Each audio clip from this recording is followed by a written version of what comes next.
You're most welcome to today's talk. It is Sunday the 9th of May. Now there's some interesting things looking back that help to orientate us for the present and some things about the future I want to look at today. But let's just start off with a little bit of orientation. So here we see the cases in the English-speaking countries.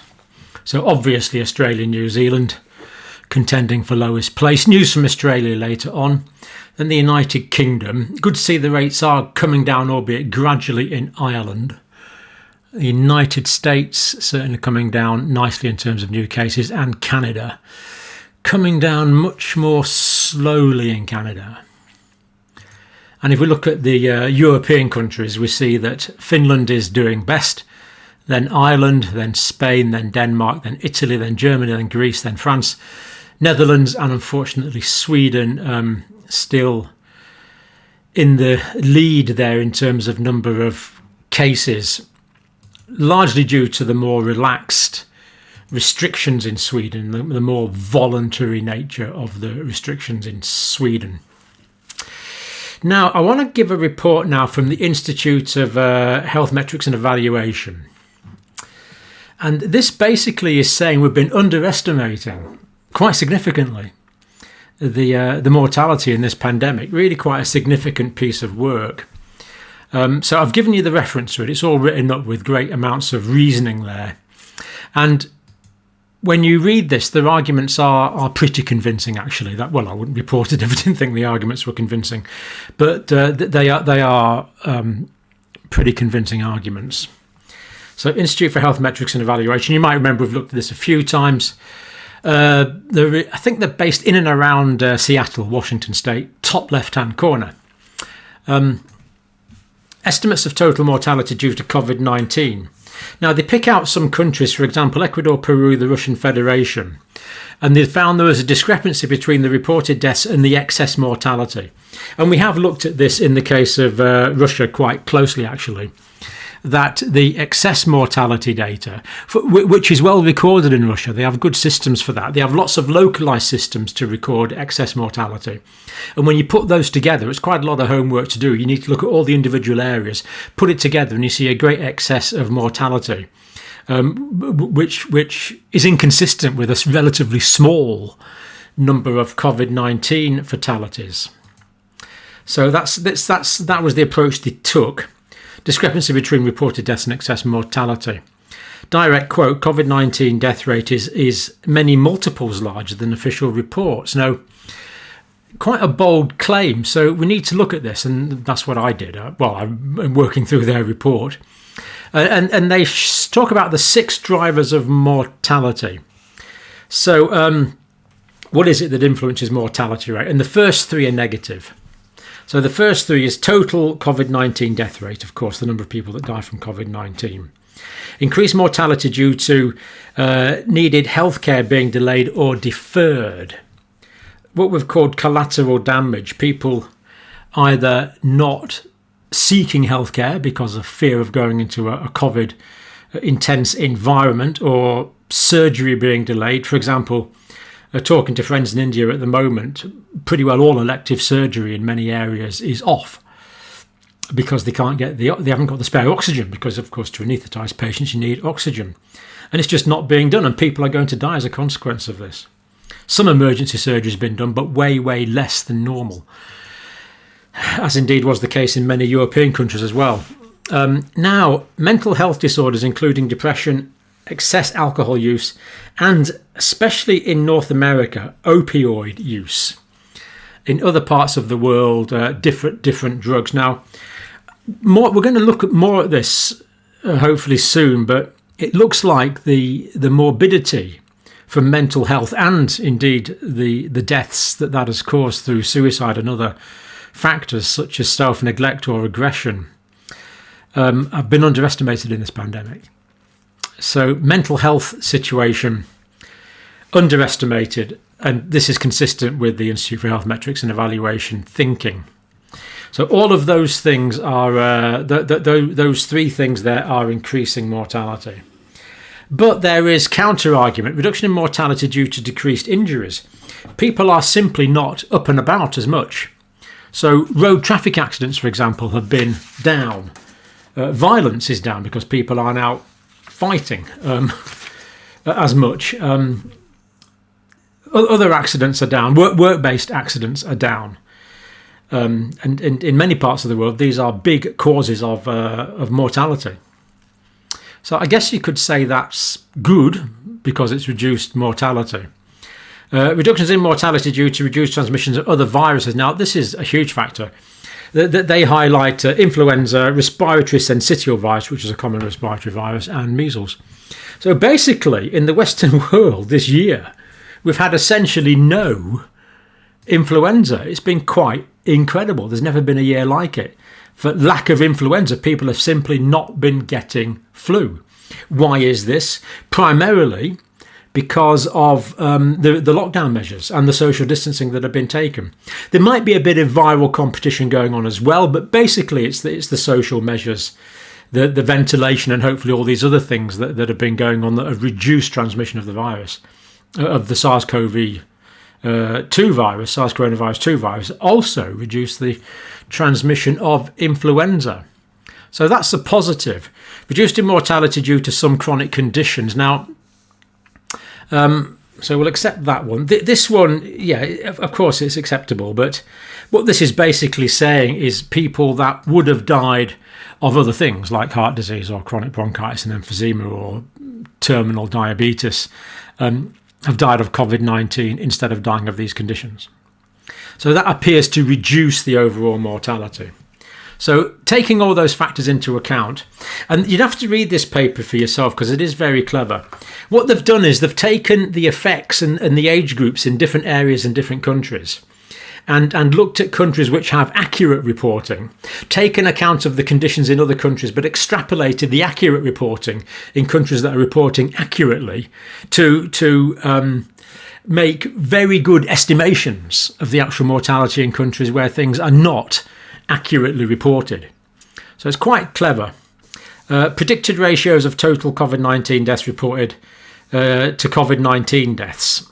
So that's a bit complicated. So what they have here, I've maybe got a graphic that helps to explain this. So that what they've done is they've have ratios. So like a ratio of 1 to 1 would mean that reported COVID deaths are exactly COVID deaths. But if the ratio was 2 to 1, that means the actual deaths were twice as high as the official reported deaths from COVID-19. Overall mortality was twice as high. 3 to 1, it was 3 times higher than reported. So specifically what they're doing here in this particular graphic I'm going to show you is they're looking at reported COVID-19 deaths as a ratio to actual COVID-19 deaths. So reported COVID-19 deaths to actual COVID-19 deaths. And they come up with this pretty amazing graphic, actually. So what they have here is that's 1 to 1.25. So if we take that, for example, 2 to 2.5, so if it was 2, that means actually twice as many people have died of COVID as were officially reported. But if we take these countries with 5 to 10, that means there's actually 5 to 10 times more people dying of actual COVID than have been reported. And you can see that graph there. So Russian Federation, for example, gross underreporting of the reality of the situation. So pretty interesting work, really. Eastern European and Central Asian countries very high. The ratio is high. In other words, there was many more people dying of COVID than they reported dying of COVID. Higher income countries, it was lower down. It was closer to 1. So the numbers were fairly accurately reported. Sub-Saharan Africa, it was 1.6 to 4.1. In other words, if it was 4 in Sub-Saharan Africa, 4 times more people are dying of COVID than were reported to have died of COVID. India, their current calculation is 2.96. In other words, we can pretty well times 3 the death rates from COVID in India.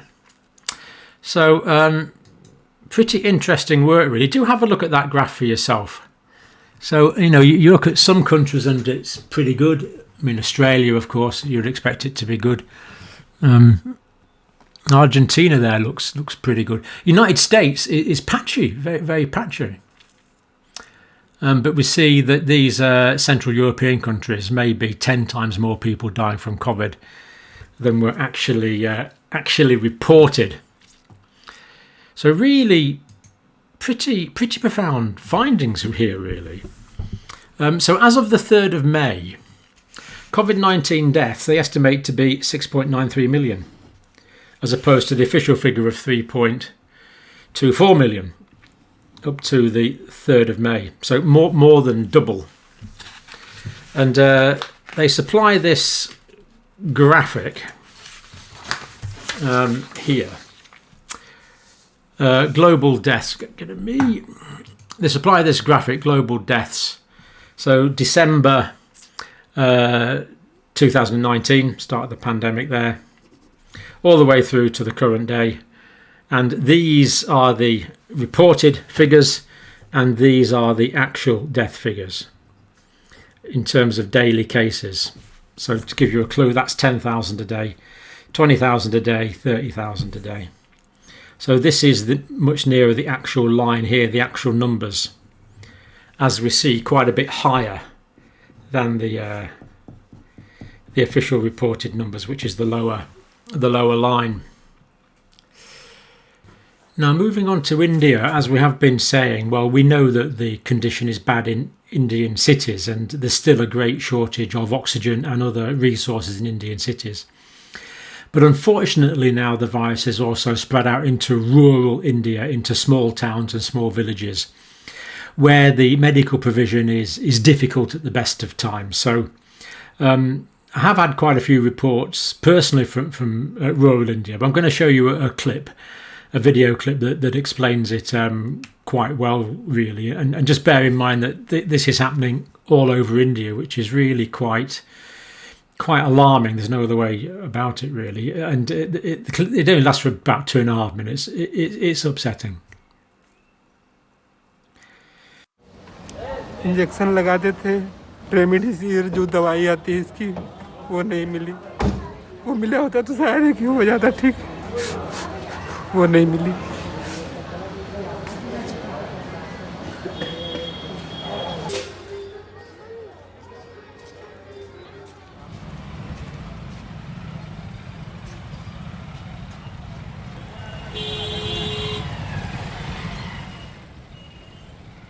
Rundown hospitals trying to cope with a crisis they've never been equipped for.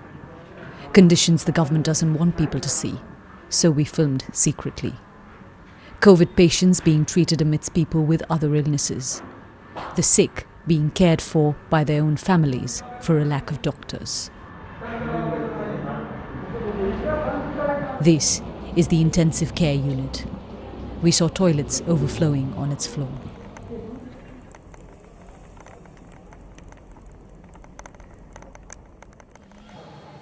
This is the rural health centre she was first taken to, the only one for villages around.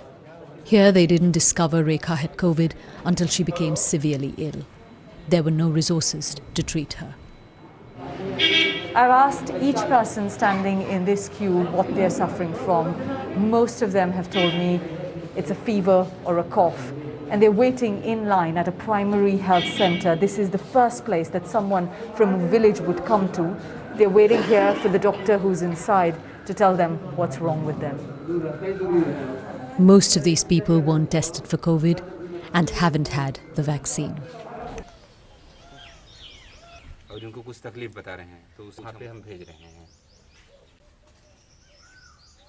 प्रधानमंत्री वहाँ क्या कर रहे हैं वो तो केवल TV पे देखने के लिए है, लेकिन यहाँ गांव में और कोई आ रहा है कुछ कर रहा है कि नहीं वो तो हम लोग देख रहे हैं कि यहाँ तो कुछ नहीं हो रहा है. हाँ, यही डर है. बता रहा हूँ कि आए दिन एक न एक मौत हो रही है आसपास के गांव में.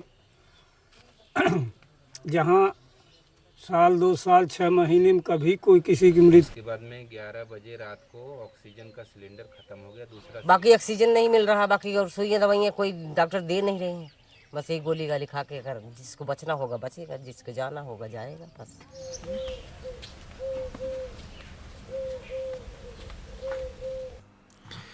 Now, these devastating effects that we're seeing in India from the virus, it's partly due to the social conditions. It's partly due to the lack of medical care, that people that are moderately ill aren't getting care, and tragically, as we've seen, people are dying as a result of lack of basic health care. It's partly the political rallies that have still been on. It's partly the religious festivals like the Kumbh Mela that have been on, with people staying, maybe 20 people crammed in a small hotel room, then moving back to all parts of India. But the thing we really don't know about is to what degree it is the India variant itself. I think that most of the spread and the devastating things that's happening in India now are due to the social conditions and the spread and the lack of social distancing that there have been, but part of it may be the variant. And it's concerning that the India variant is now in the UK. So India variant is in the UK. The surge testing in Bolton, Runworth, Dean and Great Lever, these areas, and this includes like door-to-door testing. There's 2 mobile testing units of asymptomatic people. So this surge testing is trying to nip this sort of bit of a cluster that's developing in this area in the bud. Mostly travel related, people coming back from India. Door-to-door visiting to encourage testing. Now, the big difference here, of course, and we'll be hearing later on from Susan in Australia, is that the Australians said that Australian citizens in India couldn't come home. Now, they are coming home now, but in a managed way. So that's what they said in Australia. You can't come home until we start to manage it. They are starting to manage it. Australians who are in India are now getting home. But what the British government did said, well, in about a week's time, we'll be having restrictions on flights from Pakistan, Bangladesh and India in turn. And of course, that gave people plenty of time to come in quickly, avoiding hotel quarantine. So people from India, Pakistan, Bangladesh that had been visiting family mostly in those areas, coming back to the UK, bringing the virus with them. So in my view, Australia did well. The UK took a much more liberal approach, and now we have this risk because we don't know how big a factor this virus is, and we now have it in the UK. So they are trying to get a grip on it.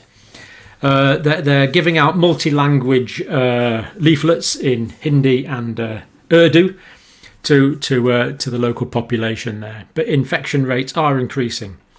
So in terms of infection rate, as far as we know, this is not for the India variant, this is just general infection increase. Bolton 78% in the past week, Trafford 6% in the past week, Rochdale 3% in the past week, Wigan 4% in the past week. So these areas have an increase in cases. And when the genomic testing comes through, there's no doubt in my mind it's going to be the India variant because of the liberal approach that we took to travel in the UK. Now, I think there is a few cases in Australia, but they've got a much better grip on it than we have. So we of course, on this channel, we highlighted this at the time. We said these flights need to stop. This needs to be managed. A much more Australian system, but it just carried on. People flew in, didn't hotel quarantine, and now we have the cases to prove it. Let's hope this doesn't cause another surge in the UK, but we don't know. Because we don't know what proportion of the problem in India is caused by the virus and what proportion is caused by the systems there. And we didn't want to find out, but it looks like we're going to find out. Dr. Helen Lowry, Bolton Director of Public Health. There is some evidence that the India variant spreads more easily than other COVID-19 variants, so it is one that we want to stop and contain. Well, obviously, and I think there's slightly more than some evidence now. I think this is pretty well accepted. She also says we're working closely with our partners across the community to identify people who have the virus, to increase the number of our eligible residents having vaccines.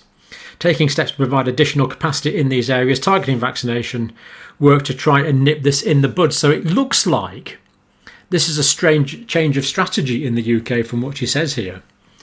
Whereas we have been vaccinating by age groups, it looks like, from what she said here, and these are direct quotes, that they're going to target vaccination to particular areas where there's spread of the India variant, much like they did in the east of France, with quite a bit of success, it has to be said. So is that the change in strategy? All we know is what she said. And she concludes, we're close to getting things back to normal. Let's keep up the momentum and stop this virus from spreading further. Well, yes, but we could have done that by stopping these flights and bringing them back in a controlled way. So horses and stable doors come to mind. Of course, the people that are being vaccinated now, if it's their first dose of vaccine, they will have no benefit at all for the first 12 days, then only a gradual increase in benefit up to the first 21, 22 days, and slight benefit, depending on the vaccine, up to 28 days. This is not a quick fix. And of course, therapeutics, which, as we looked at data recently in India, could potentially prevent the spread of this virus, aren't being talked about, aren't being prescribed, aren't being discussed. Of course not. This is England. So that's not happening. Pity, because it could stop this outbreak potentially in its tracks if the India data we looked at recently was accurate, and we had cause to believe that it was. Well, we're going to finish today with one of our special reports from Dr. Susan Oliver in Australia. Always interesting, perceptive, well-formulated reports. Susan, thank you very much. Hello, this is Susan from Sydney, where unfortunately the Indian variant has escaped from hotel quarantine and is currently circulating in the community. So far, only 2 cases have been identified and they are married to each other. But we know there is at least one more case because the 2 cases have no direct contact with the hotel quarantine system. Genomic sequencing has identified the patient in quarantine who is patient 0. And interestingly, they travel from the US, which is yet more evidence that the Indian variant is spreading globally. What we don't know at the moment, however, is how the virus got out of hotel quarantine, which is concerning. What is even more concerning is this latest outbreak has uncovered that there is growing complacency about COVID in the community. One of the reasons we haven't been able to identify the missing link between the positive cases in the community and the case in hotel quarantine is because not everyone has been checking into venues as they're supposed to, and therefore the contact tracers have been hampered in their efforts to find all the close contacts. Also, prior to this outbreak, mask wearing on public transport had dropped to about 1%, and that's just based on what I've been seeing. And that is despite the fact that there's signs everywhere saying that it's strongly recommended you wear a mask. And even when the first case was announced, mask wearing didn't increase until it was mandated. In fact, the only thing most people were talking about after the case was announced was whether the man had found suitable barbecue. And that's because when they listed the venues he'd been to, the majority of them were in fact barbecue shops. And we still don't know whether he found that barbecue or not. Anyway, masks are mandatory again in the indoor public places. And there's a few other restrictions, including no singing and dancing, no drinking while standing, and no more than 20 visitors to the home. But generally, we can continue to live as normal unless you've been told to self-isolate. But of course, there are still some people whinging about these very minor restrictions. And I think a lot of people in Australia just have no idea how lucky we have been. Now, on to a country which we know has not been as lucky and has in fact been devastated, which is India. And you'd probably know that there is currently a travel ban from India to Australia. That will be lifted on the 15th of May, and we will be resuming repatriation flights, but the numbers will be limited.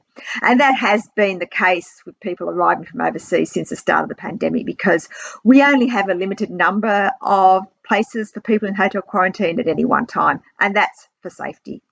Now, the reason the temporary ban was put in place was because the number of people who were testing positive after returning from India had grown to 15%, and our quarantine system was designed to operate based on no more than a 2% positivity rate. But back to the 15% positivity rate. If we extrapolate that to the population of India, that translates to over 200 million cases in a 2-week period, which is a pretty sobering figure. Now, of course, there are various reasons why my calculation may not be entirely valid, but there is no doubt that there are many, many more cases in India than the official numbers. Now, there is generally sympathy in Australia for the Australians that are stuck in India, and of course for everyone else in India, because, I mean, what we're seeing on the news is just absolutely devastating. But the one person who there is no sympathy for is some guy called Michael Slater. Now, cricket fans are no doubt shocked that I really don't know who he is, but Anyway, he has been carrying on like a spoiled brat because he couldn't come home from India immediately. No, he instead has to hang out in the Maldives for 2 weeks first. Poor Petal. Now, on to better news. We now have over 2.6 million people vaccinated, which is over 10% of the population. And as Dr. Farrier mentioned last week, over 50s are now eligible to be vaccinated. Now, on the one hand, this is great news for people over 50 because we can get vaccinated. And I am booked for the 24th of May. Yay! But on the other hand, the reason over 50s have become eligible is because not all vaccine doses were being taken up by the over 70s. Some of this is vaccine hesitancy, but some is what I'm calling vaccine apathy. Those of you who saw my last report with my interview with my mum would have seen that her and dad hadn't been vaccinated yet because she was waiting for her own doctor to do it. A week later, she was still waiting for her own doctor and he still hadn't contacted her. So I went online to the government website, found a doctor nearby who could vaccinate them both the next day, and they are now 13 days post-vaccination, and I'm very happy about that. But of course, not everyone has an annoying daughter like me, and there are still, in fact, a lot of people who are just waiting patiently for a call from their doctor. Hopefully their doctor's going to call them soon. More concerning than the apathy, though, is the vaccine hesitancy, and I have to say the media is largely to blame for this. Every clotting case is sensationalised, including quite a number which are not actually linked to the vaccine at all. Every day in Australia, there's actually about 50 people who are hospitalised with blood clots for various reasons that have nothing to do with vaccines. Of course, the media doesn't mention this at all. If we actually look specifically at people who have been vaccinated from the 1.4 million AstraZeneca vaccines administered, there have been 11 cases that are likely linked to the vaccine. And these are cases of what is now known as thrombosis with thrombocytopenia, or blood clots with low blood platelets, and that's believed to have occurred because of an immune response following the vaccination. Now, this is, of course, 11 cases more than we would like, but most cases have been quite mild and easily treatable. And I think one of the advantages of our delayed rollout is that because we found out about the clotting issue early in the rollout, our doctors have been better equipped to treat the condition, which is treated differently than standard clots. In fact, one of the standard treatments for clots, which is heparin, can actually make this particular condition worse. And that's because, as has been previously mentioned by Dr. John, a very similar condition can occur following heparin use, which is called heparin-induced thrombocytopenia. And according to a review paper that I read recently, the incidence following heparin use is anywhere from 1 per 100 to 1 per 1,000, which is, of course, much higher than the 1 in 100,000 we are seeing following the AstraZeneca vaccine. So hopefully the media will eventually start reporting this and we can all get vaccinated. Anyway, that's it for me. Stay safe, everyone. Well, thank you as always for that report, Susan. Very informative. It is interesting that Australians are starting to let their guard down quite badly, and that could be a problem. And it's a pity because there's not long to go now. But your observations there about 15% positivity rate in those coming back from India to Australia. Now, of course, you and me know it's not a representative sample, but it is indicative of very high transmission rates in India, which is a problem. Like you, I feel really sorry for that guy who's forced to spend 2 weeks in the Maldives. Anyway, let's hope he gets some nice snorkeling in. And vaccine available to over 50s, so that is also good news. So thanks for that, Susan. Really appreciate your report. That's us for today. One thing. I had my second dose of Pfizer vaccine on Friday, so that was excellent. And then we did a short video report on Friday afternoon. And basically Saturday I was just remarkably tired. I had a few aches and bit minor body pains, but nothing much. But just sort of tiredness and a complete lack of volition. So took the day off on Saturday, obviously. But no, Was it just routine tiredness? Was it disproportionate tiredness? I think it was disproportionate tiredness. I was quite tired.